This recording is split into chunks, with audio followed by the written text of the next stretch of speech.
اشال فاطمہ کے قاتلوں کو سرعام پھانسی دینی چاہیے؟ سرعام پھانسی. میں اس کیس میں چیلنج کروں گی، کوئی تو جیدار بندہ نکلے گورنمنٹ آفیشلز میں سے، پولیس میں سے، جو ان ساروں کو پبلک ہینگ کرے، پبلکلی ہینگ کرے، چوک کے اندر ان کو تختہ دار پہ پبلک ہینگنگ ہو ان کی، تاکہ ہر کوئی ہیں کہ اشال فاطمہ کے قاتلوں کو سرعام پھانسی دینی چاہیے؟ سرعام پھانسی. اور یہ جو عائشہ کے کیس میں انوالوڈ ہیں ان کو بھی سرعام پھانسی ہونی چاہیے. ٹھیک ہے، تاکہ یہ مثال بنے اور پھر آئندہ کوئی عائشہ، تبھی تو خونخوار جانور ختم ہوں گے نا. پھر وہ اپنے آپ، وہ خونخواری تو نہیں چھوڑیں گے لیکن وہ تمیز میں آ جائیں گے، ان کی اکاؤنٹیبلٹی، وہ کہیں گے کہ ہمیں تو پھانسی پہ لٹکا دیں گے، یہ بالکل ہم تو کسی کو چھیڑیں گے نہیں. آپ کر کے دیکھیں، آپ کر کے دیکھیں، سارے اون چودھری جو ہیں وہ نظریں نیچی کر کے پھریں گے. ٹھیک ہے ڈاکٹر صاحبہ، یہاں پر یہ بھی سوال اٹھایا جا رہا ہے، یہ کہا جا رہا ہے کہ لڑکی جو ہے رپورٹس کے مطابق وہ یہ کہہ رہے ہیں کہ جی رپورٹس یہ کہہ رہے ہیں کہ اس کے ساتھ جو ہے ریپ نہیں ہوا، بلکہ وہ اوور ڈوز پلز کی وجہ سے یا پھر اس نے کوئی نشہ آور چیزیں استعمال کی تھی جس کی وجہ سے اس کے ساتھ یہ ہوا، اس کی بلیڈنگ نہیں رک رہی تھی جب وہ ہاسپٹل لائے گی. تو اس سارے معاملے کو آپ کس نظر سے دیکھتی ہیں کہ یقیناً جو ہے گولیاں اسی لیے کھلائی تھی نا کہ وہ نیم بے ہوش ہو جائے اور پھر ان کو ریپ کرنا آسان ہو جائے.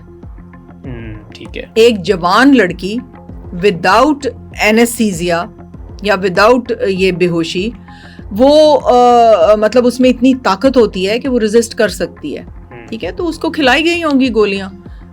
کس لیے کھلائی ہوں گی؟ وہ نیند لانے کے لیے، وہ مطلب اس کو سلانا چاہتے تھے کہ یہ ریسٹ کر لے. دے ہیڈ ٹو ریپ ہر. ٹھیک ہے نا، تو وہ اسی لیے اس کو نیم بے ہوش کیا نا انہوں نے، اور کس لیے کیا؟ مطلب یہ تو عجیب سی بات ہے. ان کو تو پبلک ہینگنگ ہونی چاہیے ان کی. اور یہ جو ماڈل ٹاؤن کے جو جتنے بھی انوالوڈ ہیں، ڈرائیور اور فلاں، میں تو نہیں جانتی. مجھے تو یہ کیسز بھی آپ ہی نے سنائے، میں اتنی بزی ہوں کہ I don't go through all these cases. لیکن یہ جو بھی ہوا ہے پبلک ہینگنگ ہونی چاہیے، یہ میں بالکل کہتی ہوں. لیکن اس کے ساتھ again I stick to my statement کہ اشال فاطمہ اور عائشہ اور نور فاطمہ اور جتنی بھی فاطمائز ہیں پاکستان کی، ان کو گھر سے مت نکلنے دیں. باہر جانور پھر رہے ہیں جنگلی. تو ڈاکٹر صاحبہ ایسے تو آپ لوگ یہ کہیں گے کہ خواتین کے باہر نکلنے پر بھی پابندی لگا رہی ہے. خواتین آزاد معاشرہ ہے تو اس کے اندر کیوں نہیں چل سکتی؟ آپ ان بھیڑیوں کو کیوں نہیں روکتی؟ یہ اپنی آنکھیں نیچے کیوں نہیں کرتے؟ دیکھیں میری بات سنیں، جب تک یہ معاشرہ چینج نہیں ہوتا، جب تک جنگل کے خونخوار جانور ایک ایک پکڑ کے مارے نہیں جاتے، آپ مت بھیجیں جنگل میں میٹھا پھل لینے کے لیے. ٹھیک ہے، یا ان کو اسکارٹ کریں. ٹھیک ہے، اسکول جا رہے ہیں اسکارٹ کریں بچی کو. آپ ڈرائیور کے ساتھ بھی اکیلے نہ بھیجیں. آپ والد کچھ نہیں کر رہا، اسکول کالج تو چھوڑنے جا سکتا ہے نا. وہ اپنی سلپ اگر لینے گئی ہے تو والد کیا کر رہا تھا؟ وہ گھر سے اس کے ساتھ نہیں جا سکتا تھا. Why did he allow this young pretty girl to, اس کو کیوں بھیجا خود سے؟ اسکارٹ کریں. آپ کس لیے ہیں؟ آپ نے پیدا کی ہے بچی، آپ کی ذمہ داری ہے، آپ اس کے ولی ہیں، آپ اس کے پروٹیکٹر ہیں. اس کے بعد بھائی، باپ، اور اس کے بعد خامند پروٹیکٹر ہو جاتا ہے، پھر بیٹے پروٹیکٹر ہو جاتے ہیں. یہی تو ذمہ داریاں ہیں مرد کی. وہ اپنی ہر ذمہ داری سے وہ بالکل بری ہوتے جا رہے ہیں کہ جی ٹھیک ہے آپ بڑی ہو گئی ہیں اب یہ کریں. No, you have to protect them. ان کو پروٹیکٹڈ سارا کچھ کروائیے. پھر آپ مخلوط تعلیم میں مت ان کو داخل کرائیں. آپ ڈھونڈیں کالج جو صرف لڑکیوں کا ہے، ادھر ڈالیں، کچھ تو پروٹیکشن ہوگی. ٹھیک ہے، اور بچیوں سے میں کہوں گی کہ اسپیک اپ، بولیں، بتائیں، شور مچائیں. دیکھیں وہ جو عائشہ نامی لڑکی ہے، جب اس کے پیریڈ مس ہوئے، پتہ نہیں کس وجہ سے مس ہوئے، تو وہ جو خاتون خانہ جس نے اس کو رکھا ہوا تھا ایز میڈ، اس نے اس کا پریگنینسی، وہ اپنے بیان میں کہہ رہی ہے کہ ایک دفعہ پریگنینسی ٹیسٹ کیا، وہ نیگیٹو آیا. ٹھیک ہے نا، تو اس کے بعد پھر بعد میں اگین شی مسڈ another پیریڈ، تو تب وہ پریگننٹ ہوئی ہے. اس کا مطلب یہ ہے کہ it has been going on for such a long time. وہ بیچاری بچی یا تو اس کی مرضی سے سب کچھ ہو رہا تھا، یا وہ یوز ہو رہی تھی. ادھر سے باپ بھیجتا ہوگا کہ نہیں تم کما کے لاؤ، ادھر سے وہ اس کو یوز کر رہے ہوں گے. کچھ تو سچویشن ہوگی، مجھے نہیں پتا. لیکن میں پھر یہ کہوں گی کہ اکیلی جوان بچیوں کو گھروں میں کام کرنے کے لیے مت رکھیں. بالکل ٹھیک. ڈاکٹر صاحب یہاں پر اس کے والد صاحب یہ الزام ٹھہرا رہے تھے, یہ کہہ رہے تھے کہ پولیس آج بھی ہمیں ڈرا دھمکا رہی ہے اور ہمیں جو ہے وہ ڈرانے پر ہی ہم سے بیانات لیے جا رہے, یہ کہا جا رہا ہے. مجھے یہ کہتے ہیں کہ چلو گڈی کے اندر بیٹھو, کیونکہ اس سے پہلے بھی واقعہ ہوا تھا داتا دربار کے سامنے, وہاں پر بھی ایک ماں اور بیٹی جو ہے پانی کے اندر وہ چلے گئے اور اس کے بعد جو ہے وہ وہاں پر کھڑا ہوا, اس کا شوہر چیختا چلاتا رہا, پولیس کو یہ کہتا رہا کہ میری بیٹی اور میری بیوی چلی گئی, تو وہ کہتے تم جھوٹ بول رہے ہو. تو یہ جو پولیس کا بیہیویئر ہے اس طرح کا, یا پھر آپ اداروں کو, آپ وزیر اعلیٰ مریم نواز صاحبہ کو کیا ان کو کہنا چاہتی ہیں, کیا میسیج دینا چاہتی ہیں کہ وہ کون سا ایسا نظام لائے کہ جس میں خواتین کہا جاتا ہے کہ ہماری ریڈ لائن ہیں, لیکن وہ ریڈ لائن آئے روز عبور ہوتی بھی نظر آتی؟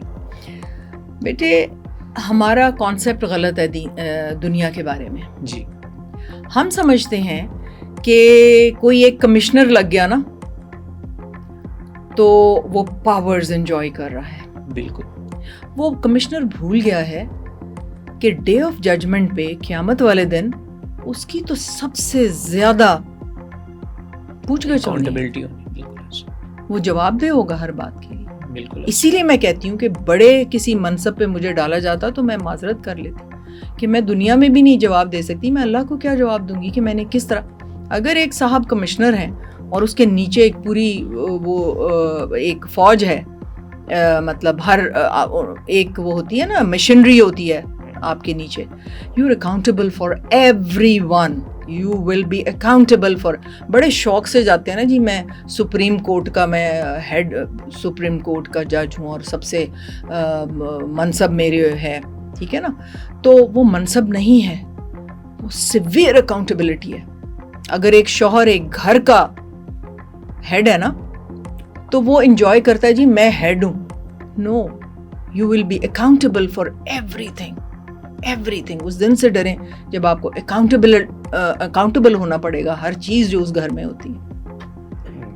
تو اس لیے پرائم منسٹر بننا, پریزیڈنٹ بننا, چیف منسٹر بننا, کمشنر بننا, یہ سب کی سب چیزیں دنیا میں ہی آپ کو اکاؤنٹیبل نہیں کر. دنیا میں تو آپ چکر دے کے رشوت دے کے بچ جائیں گے, اس دن کیا کریں گے؟ آپ کے علاقے میں جو بھی چھوٹی سے چھوٹی غلط چیز ہو رہی ہے, you will be accountable for that. اللہ سبحانہ تعالیٰ نے آپ کی گردن پکڑنی ہے کہ you were responsible. Why did you not take any action? تو میرا پھر چیلنج ہے, کوئی تو دیندار آدمی اس پوری مشنری, جو آپ کی بیوروکریسی کی مشنری ہے یا آپ کی پولیس کی مشنری ہے, کوئی تو ایسا بندہ ہو دیندار, بہت بہادر اور سچ کے لیے کھڑے ہونے والا, جو ان سب کو سر عام پھانسی دے. I challenge all the machinery of Pakistan, کوئی تو ایسا شخص ہو. اور اگر کوئی نہ نکلا تو میں سوچوں گی کہ ہم اتنی پستی میں گر گئے ہیں کہ کوئی ایک شخص بھی نہیں ہے پاکستان میں جو ان کو سر عام پھانسی دے.